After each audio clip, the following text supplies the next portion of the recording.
I'm a new dad. I have a 7-month-old son, and I grew up in public schools. So my hope as a new father is to be able to send my son Kai to the ISD as he grows older.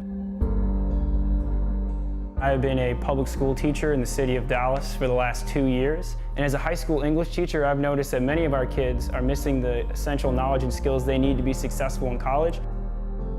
I do a lot of mentoring with a lot of kids in the southern part of the city, and a lot of these kids don't really have hope that they will actually have a future after they attend a school in Dallas. DISD has been great for my kids.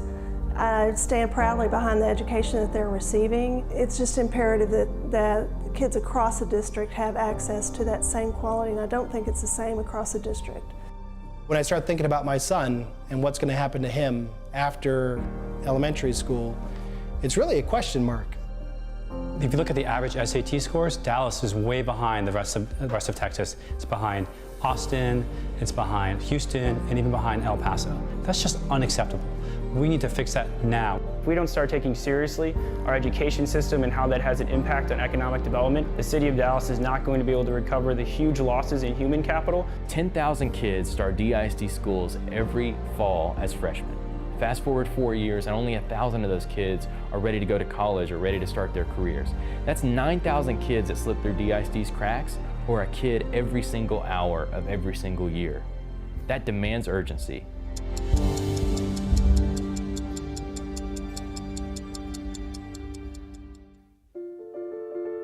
Dallas Kids First started as a loosely formed organization of friends who just cared a lot about public schools in Dallas. We want every kid in Dallas to have access to great schools. Dallas Kids First is unique in the fact that it's a community organization, but a community organization that represents all types of people. We've got teachers, we've got parents, we've got young professionals like myself, all with one goal: to elect great leaders. We're meeting in communities, we're walking through neighborhoods, we're working at PTAs, really talking with people about their issues, and we're not making assumptions about what people need. We're seeing what they want, and we're making sure it happens. Is Dallas Kids First political? Absolutely. We get involved in the political process because we're convinced that the place to start change is at the top. School board members, you wonder, what can they really do? Do they really make a difference in what's happening out there in DISD? They set the budget, they set policy, and they hire the leader for our school system. There's 9 school board members that get elected. 3 come up every year. You look back at last year, the elections were canceled because no one decided to run. That's a shame. So we look at that now and we say, we're going to change that. The process that Dallas Kids First has put in place to choose which candidates to endorse is the first of its kind in this area. When you see a Dallas Kids First endorsement, you can know that we've done our homework. We start off by looking at all of the candidates. We look at their voter history and see what pattern they followed over the years as far as the key issues are concerned, and we hold them accountable for those decisions that they've made in the past.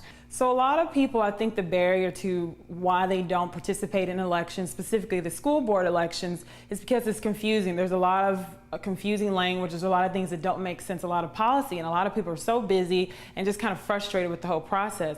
And so Dallas Kids First created a candidate scorecard, and basically what it is a quick snapshot of candidate A, candidate B, why you should vote for this person and why not. I hope that people see that as an opportunity to really plug in. I hope that busy people all over the city can say, hey, this is my chance to see what these people who are running, who want me to vote on them, what they're all about.